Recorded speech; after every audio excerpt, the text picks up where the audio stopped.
Welcome friends to our YouTube channel, Free Learning with Surya Sir. Thank you all for your love and support. Our motto is free and fast learning is everyone's right.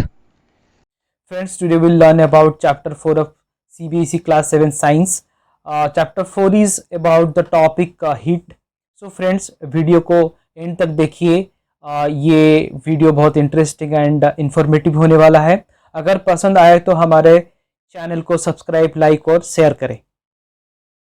So friends, let's go to the topic heat. This is a very funny picture though. What we can guess, two persons are there. First person is feeling hot and he started sweating. She started sweating, but another person, I guess the same person in the different weather and different condition, having lots of woolen clothes, and you can say it is a cold weather. If she feels very cold. So the topic is all about the sensation of feeling hot and cold because of the variation in the temperature. So let's go to the next slide. In science chapter 3 we learned that wool fabrics keep us warm, but not always, only in cold weather, that is in winter only, but not in hot weather like in summer, because the main purpose of using the woolen fibers or woolen fabrics rather is to keep us our body warm, because the properties like the woolen clothes are good at trapping the air, and air is the bad conductor of heat. So let's discuss detail about the topic heat. And the topic in this topic, as per the CBSE NCERT syllabus, we will follow 4 agenda here. What is hot and cold, how to measure the hotness or coldness, what is heat and how the heat get transferred, and how to choose our clothes in summer and winter. So friends, in winter we feel cold inside the house, but if you come out in the sun we will definitely feel warm. In summer we will feel hot even inside the house. So दोस्तों, हमको थोड़ा ठंड लगता है घर में. जब हम बाहर आते हैं तो सन राइज होता है, तो सनसाइन होता है, तो सन बिकॉज ऑफ सन हमको थोड़ा सा गर्मी मिलता है, तो हमको थोड़ा अच्छा फील होता है. But in summer, but when we come outside, because of the breeze और kind of the wind, we generally feel better. So why this different feelings in different weather? हमको ये डिफरेंस क्यों फील होता है? The simple answer is due to the temperature variation in the atmosphere. ये जो गर्मी लगता है और ठंड लगता है because of the temperature variance. Why temperature variance? In summer the temperature is always high, but in winter the temperature is low. So because of that temperature difference, accordingly our body feels the sensation of heat. Some example, general example, ice cream ये cold होता है, ठंड रहता है. Spoon in the tea cup गर्म रहता है, hot रहता है. Handle of a frying pan वो भी हॉट फील होता है. क्यों होता है? Because of this temperature. So friends, the sense of hot and coldness is always been measured accurately. हम जो सेंस करते हैं हॉट या कोल्डनेस जो भी है, हम इसको कैसे जानते हैं, कैसे मेजर करते हैं? उसका एक इंस्ट्रूमेंट होता है, उसका एक मेथड होता है. So if the object is hot और cold, we get to know by its temperature, and we measure the temperature with the device called thermometer. So thermometer एक डिवाइस होता है जो कि हमको हेल्प करता है to measure the accurate temperature, कौन सा टेम्परेचर है. And because of that temperature हमको क्या फील हो रहा है, गर्म फील हो रहा है, गर्मी फील हो रहा है, हमको ठंड फील हो रहा है, क्या फील हो रहा है. सो ये जो थर्मोमीटर होता है डिवाइस है, different types are there. You can see 4 types of thermometers in this picture. 4 types में कुछ होता है लैबोरेटरी थर्मोमीटर, कुछ होता है clinical thermometer. Even in the clinical thermometer of various kind, एक मैनुअल टाइप ऑफ होता है जो ग्लास ट्यूब का होता है, और एक थर्मोमीटर होता है तो डिजिटल नंबर उसमें आता है as a measurement. So friends, ये जो इंस्ट्रूमेंट होता है, ये इंस्ट्रूमेंट कैसे, क्या है उसका नेचर, क्या है उसका फीचर, क्या है, हम जानेंगे आगे. क्लिनिकल थर्मोमीटर के बारे में थोड़ा जानेंगे, एंड देन लैबोरेटरी थर्मोमीटर के बारे में भी डिस्कस करेंगे. जनरली थर्मोमीटर का काम क्या होता है? क्लिनिकल थर्मोमीटर का, when we fall sick with fever, we check the body temperature using a kind of thermometer. It is called the clinical thermometer. जब हमको थोड़ा बुखार आता है तो हमका बॉडी टेम्परेचर हमको मेजर करना पड़ता है, तो हमको क्लिनिकल थर्मामीटर की ज़रूरत होता है. ये प्रॉपरली हमारा बॉडी टेम्परेचर मेजर करता है और हमको बताता है. So how to know the temperature in clinical thermometer. So जो अगर क्लिनिकल थर्मामीटर देखेंगे, the bottom of the slide shows the glass tube clinical thermometer. इसमें क्या होता है, इसमें बिग मार्क्स देख सकते हैं हम, 35, 36, 37, 38, 39, ईच नंबर पे एक बिग मार्किंग है. वो जो मार्किंग होता है हम इसको 1 डिग्री हिसाब में लेते हैं. 35 after 35, then the next big mark is 36 degree of centigrade or the Celsius. So between 35 and 36 or any number, between any consecutive number, there are 10 divisions. So क्या होता है, हर एक small division जो 10 division small 10 divisions रहता है और each 0.1 degree Celsius का होता है. So accordingly अगर हमारा the mark 35 से आगे 3 small division पे है तो हमारा क्या रहेगा, 35 डिग्री प्लस वो जो 3 होता है, तो 3 यूनिट का जो होता है 0.1 डिग्री इंटू 3, सो 0.3. सो क्या होता है हमारा 35.3. सो हमारा टोटल वो टेम्परेचर क्या मेजर होगा, 35.3 डिग्री सेंटीग्रेड. तो ऐसे एक डिवीजन होता है, एक नॉर्मल कैलकुलेशन रहता है. सो एक degree 1 degree each of between 2 big mark. तो ये थर्मामीटर का देखने में कैसे होता है, उसका बिल्टअप कैसा रहता है. This thermometer consists of a long, narrow and uniform glass tube and mercury is inside. Mercury plays a vital role here. Mercury क्या करता है, because of temperature accurately as per the temperature वो mercury अपना उस small tube को expand करता रहता है. अगर हमको मान लीजिए हमारा बॉडी का टेम्परेचर 36 है, तो वो मर्क्यूरी 36 टेम्परेचर तक ही जाके वो एक्सपैंड करता है और वो वहाँ पे स्टक होता है. तो ये एक easy way of measuring the temperature, body temperature through clinical thermometer. One type of clinical thermometer है. सिमिलर वे में हमारे यहाँ डिजिटल थर्मामीटर भी है, क्लिनिकल थर्मामीटर, जहाँ पे भी नंबर एक्चुअली डिजिट में आता है. अगर 30 आपको 98 डिग्री है फ़ारेनहाइट या 35 डिग्री या 37 डिग्री या 38 डिग्री कुछ भी टेम्परेचर है, तो ये क्या करता है कि उस हिसाब से एग्जैक्टली वो नंबर और डिजिट में दिखा देता है डिस्प्ले में. वो डिजिटल टाइप ऑफ क्लिनिकल हमारा जो क्लिनिकल थर्मामीटर होता है. So what is the precautions to be observed while reading the clinical thermometer. कुछ प्रिकॉशंस हमको फॉलो करना पड़ता है while reading the clinical thermometer. Thermometer should be washed before and after use, preferably with an antiseptic solution. Thermometer use करने से पहले या बाद में दोनों टाइम हमको एंटीसेप्टिक सॉल्यूशन में उसको थोड़ा धोना चाहिए, because one person is using it, so the next person should not be contaminated of any kind. So उसको हमको साफ करना पड़ता है for the next use. Ensure that before use the mercury level is below 35 क्योंकि 37 degree is the normal body temperature हमारा रहता है. तो ये क्या होता है, तो ये 35 डिग्री बिलो रहता है, तो हमको ये टाइम मिलता है मर्क्यूरी की to measure the accurate temperature and it reaches to the normal body temperature of 37 degree और beyond if it is having high temperature in the body. So read the thermometer keeping the level of mercury along in the line of site.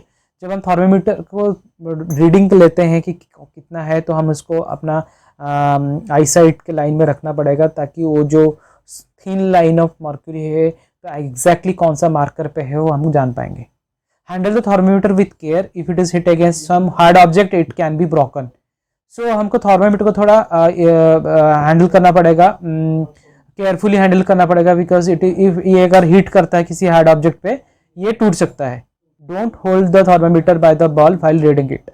हमको thermometer का जो mercury area रहता है, तो ball area रहता है, वहाँ पे टच नहीं करना चाहिए, क्योंकि ये एक्यूरेट रीडिंग नहीं देता है. सो हमको इसको थोड़ा अवॉइड करना पड़ेगा. Normal temperature of the human body is approx 37 degree centigrade. You already we have discussed. Nowadays the digital clinical thermometer gives more accurate reading than the conventional glass tube thermometer. Clinical thermometer आजकल हम use करते हैं क्योंकि ये accurate देता है और reading भी इजी होता है. कोई भी इसको इजीली तो टेम्परेचर मेजरमेंट ले सकता है than the conventional glass tube thermometer.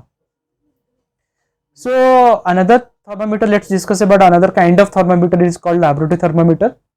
Laboratory thermometer क्यों बोला जाता है इसको भी, क्योंकि इस लेबोरेटरी में यूज होता है और एक high range temperature difference this thermometer can be measured. -10 degree centigrade से 110 डिग्री सेंटीग्रेड तक जो भी टेम्परेचर है ये लेबोरेटरी थर्मामीटर से हम माप सकते हैं। तो precautions to be observe while reading the laboratory thermometer, कौन सा प्रिकॉशन हम ले सकते हैं जब हम लेबोरेटरी थर्मामीटर का रीडिंग लेते हैं। Should be kept operate not tilted, हम इसको थोड़ा सीधा रखेंगे, ये पिक्चर में दिया गया है जैसे वैसे ही ऑब्जेक्ट में डालने के बाद हम इसको स्ट्रेट रखेंगे, ऑपरेट रखेंगे, not tilted. Both should be surrounded from all sides by the substance of which the temperature to be measured. ये क्या हम the middle of the substance रखेंगे जहाँ जिसका हम टेम्परेचर मेजर कर रहे हैं, ना कि साइड में, ना कि एंड में। The bulb should not touch the surface of the container, ये जो आगे का जो बल्ब रहता है particularly the mercury, it should not touch the base of the container, surface of the container, it should be just middle of the substance, keeping some distance from the base of the container. Friends अब तक हम भी जो भी देख रहे हैं ये थर्मोमीटर के बारे में था, जो एक डिवाइस होता है जो कि मेजर करने हमको हेल्प करता है टू मेजर द टेम्परेचर। अभी the next topic that CBSE और NCERT covers up the transfer of heat. Transfer of heat मतलब क्या होता है, ये हाउ द हीट कैसे वो ट्रांसफर करता है, हीट कैसे एक जगह से दूसरे जगह कैसे जाता है, तो ये हम डिस्कस करेंगे। To understand the phenomenon of transfer of heat, the example is the frying pan becomes hot when kept on flame. It is because the heat passes from the flame to the utensil. When the pan is removed from the fire, it slowly cool down because the heat transferred from pan to the surrounding. ये क्या बोलता है कि हम एक normal सा phenomenon check करेंगे as example कि ट्रांसफर ऑफ हीट होता क्या है, कैसे हम फील करते हैं कि ट्रांसफर ऑफ हीट हो रहा है। जैसे एग्जांपल दिया गया कि फ्राइंग पैन लेते हैं, हम इसको एक फ्लेम के ऊपर, फायर के ऊपर रखते हैं, तो इसका हीट पास करेगा फ्लेम टू द यूटेंसिल्स, तो कुछ समय के बाद वो पैन गर्म होने लगेगा, कुछ पार्ट हम टच करेंगे यूटेंसिल्स का, वो पैन का, फ्राइंग पैन का, तो गर्म लगेगा। क्यों? Because the heat from the flame transferred and passes the heat from different parts of the utensils. जब हम उस फ्राइंग पैन को निकाल देंगे तो वो क्या करेगा, कुछ टाइम के बाद फिर ठंडा हो जाएगा। क्यों? बिकॉज उस फ्राइंग पैन में जो भी हीट रहता है वो ट्रांसफर हो जाता है फिर टू द सराउंडिंग और द एटमॉस्फेयर। सो ये हीट ट्रांसफर का एक फेनोमेनन होता है। The process by which the heat is transferred from the hotter end to the colder end of the object is known as conduction. Conduction एक generally एक क्या होता है, एक डेफिनेशन ऑफ हीट ट्रांसफर होता है। एक हॉट, ऑलवेज कंडक्शन एक hotter side of the object to the colder side होता है, ये उसका रूल है, मान लो ये इसका प्रॉपर्टी है एनी कंडक्टर और द कंडक्शन प्रोसेस। कभी भी ठंड से गर्म में नहीं हीट फ्लो होता है, heat always flows from heated body to the colder body. Based on the conduction, there are materials divided into conductors of heat and insulator of heat. Based upon this conduction, generally हम total जो जितने सारा materials है हमारा surrounding में उसको divide करते हैं कि ये वाला ऑब्जेक्ट और द मटेरियल्स कंडक्टर से हीट है, और दूसरे वाला जो मटेरियल है वो इंसुलेटर ऑफ हीट है कि नहीं। The material which allows to heat to pass through them easily are conductors of heat.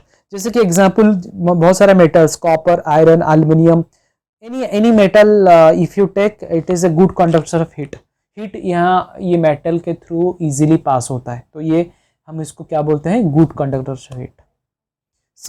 some materials are there like plastic and wood as example. ये इंसुलेटर होता है, ये हीट को पास करने नहीं देता, ये इजीली हीट इसमें पास नहीं होता है और ये गर्म नहीं होता है, तो ये इसको हम इंसुलेटर ऑफ हीट बोलते हैं। Another type of heat transfer is seen we heat up any liquid or the water. The water particle near the flame gets hot. Hot water rises up.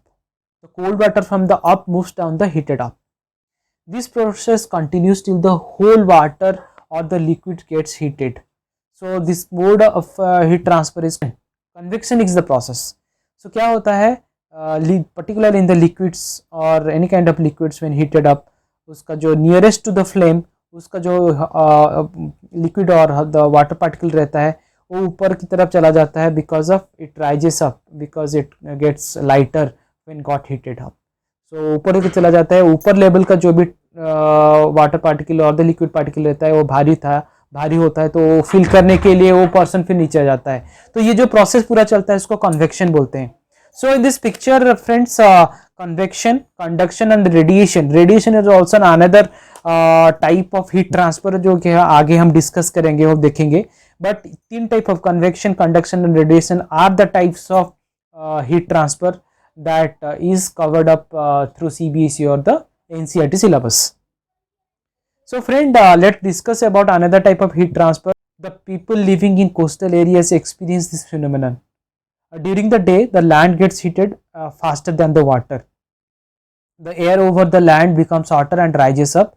The cooler air from the sea rushes in towards the land to take its place. This warm air from the land moves towards the sea to complete the cycle. The air from the sea to land is called sea breeze. At night, just its opposite happens. The cool air from the land moves towards the sea called land breeze. तो होता क्या है कि दिन में coastal area में जो भी लोग हैं, कोस्टल एरिया में पर्टिकुलरली, वो दिस फिनोमेनन, जब radiation they can feel it. Coastal area में लोग रहते हैं, वो क्या होता है कि जो लैंड एरिया रहता है and the water area, the sea area, land area जल्दी गर्म हो जाता है और वो क्या होता है, the air over this land, उसका जो ऊपर का जो भी सतह रहता है, जो भी एयर रहता है, वो हीटअप होने के चलते, जल्दी हीटअप होने के चलते वो क्या करता है, वो लाइट हो जाता है और वो राइज अप कर जाता है। जो राइज अप हो जाता है उस एरिया के वैक्यूम क्रिएट होता है और उस एरिया का पर्टिकुलर एरिया को फिल करने के लिए कूलर एयर फ्रॉम द सी के ऊपर जो भी कूल एयर रहता है वो मूव करता है to take its place of the land area when it becomes vacuum because of the air rises up. तो क्या होता है, हमको ठंड हवा दिन के टाइम में, ठंडी हवा सी कोस्टल एरिया में जो लोग रहते हैं उनको मिलता है बिकॉज ऑफ दिस फेनोमेनन। रात में उसका जस्ट ऑपोजिट होता है। क्या होता है, रात में क्या होता है, जो लैंड का जो कूल एरिया रहता है, लैंड रहता है cooler than the sea surface का टेम्परेचर थोड़ा ज़्यादा रहता है एट द नाइट। फिर क्या होता है, सो सी लेवल का ऊपर का जो भी एयर रहता है वो because of warm in nature in comparison to the land area, it rises up just to fill that area. जो कूलर एयर रहता है लैंड एरिया में at the time of night, वो मूव करता है टू फिल दैट। सो क्या होता है, तो फ्रॉम लैंड टू द सी एक ब्रीज फ्लो करता है, एक एयर फ्लो करता है, तो हम इसको लैंड ब्रीज बोलते हैं। So sea breeze and land breeze, ये दो फेनोमेनन है because of radiation of heat transfer. ये पिक्टोरियल रिप्रेजेंटेशन है फ्रेंड्स, आप देख सकते हैं लेफ्ट हैंड साइड सन है, दिन का time, day time. So the land part gots warmer and the air becomes lighter and it goes up. So land के ऊपर वाला वो जो एरिया वो वैक्यूम बन गया, उसको फिल करने के लिए सी लेवल का ऊपर का जो भी कोल्ड एयर है वो मूव करता है, तो इसको सी ब्रीज बोलते हैं क्योंकि the air moves from sea to the land. The next picture, the right hand side जो पिक्चर है वो नाइट टाइम का सिनेरियोस है। उसमें लैंड एरिया के ऊपर वाला एयर कोल्ड है एंड सी लेवल का जो भी एयर है वो वार्म है।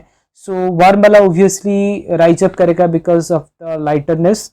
जब वो मूव करेगा ऊपर, सो वो वाला जगह जो वैक्यूम क्रिएट करेगा उसको फिल करने के लिए automatically the cold air, the heavy air comes from the land. So land से सी तक एक ब्रीज और द एयर फ्लो होता है, उसको हम लैंड ब्रीज बोलते हैं। सो फ्रेंड्स, आई होप ये पिक्चर रिप्रेजेंटेशन और the explanation helps you to understand what is sea breeze and land breeze because of the heat transfer. Friends, next जो भी है, in winter we chose woollen clothes because wool is a poor conductor of heat, so the air is trapped between the wool fiber and its bad conductor of so the air जो trap होता है वो to keep us warm, and the air was trapped between the fibers, the woolen fibers. That is the reason it is bad conductor of heat. Air is the bad conductor, trapped air is the bad conductor of heat. So heat trap होके रहता है तो हमको थोड़ा गर्मी feel होता है, तो हमको अच्छा लगता है विंटर में, बिकॉज एटमॉस्फेरिक जो टेम्परेचर होता है लो रहता है विंटर में.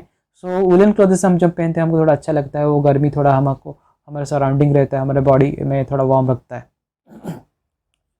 Another example, like how it works, like in winter 2 blankets gives more warm than one, because जो 2 blanket रहता है, between 2 blankets the air easily got trapped, perfectly got trapped. So 2 blankets हमको थोड़ा ज़्यादा गर्मी देता है. 2 blankets gives us more warm than 1 blanket because of the air that got trapped between 2 blankets rather than one.